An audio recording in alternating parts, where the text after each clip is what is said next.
The Babysitter Review. It's easy to judge the protagonist of a horror movie from the comfort of a movie theater or from your cozy little couch. But it's important to remember that they've spent their whole lives completely unaware that they'd spend this one night fighting murderers to the death, and that their brains are coursing with panic and their bodies are coursing with adrenaline.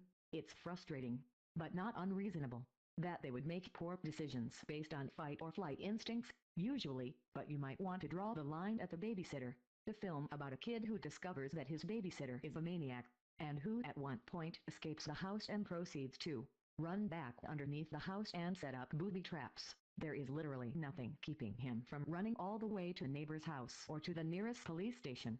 No one is directly behind him. There is no electrified perimeter fence. Nobody will be killed if he doesn't come back. To be fair, The Babysitter isn't trying to be brilliant. It's a crass teen comedy that ogles young women, makes tubbery sex jokes and oversells every little moment just in case you didn't get it. The words "what the F*** K" literally fill the screen when our hero, Cole Judah Lewis, sees his seemingly awesome babysitter, B's camera-weaving kill somebody. The problem is that the babysitter only needs to rely on the smallest amount of internal logic in order to work as a horror movie or a comedy, and it can't even get that right. Cole sees his babysitter and her friends commit a horrific act of violence, and now they're out to get him.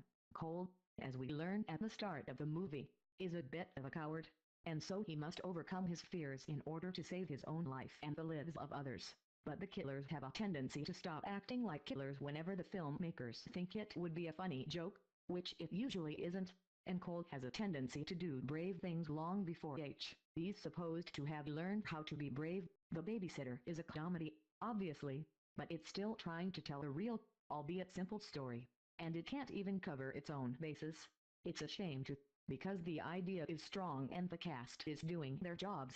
Judah Lewis is an amiable lead, and Samara Weaving, who also gives a breakout performance in this year's cleverer, cooler horror comedy Mayhem, proves that she's a hilarious, unpredictable performer. The script has some clever ideas and set pieces too,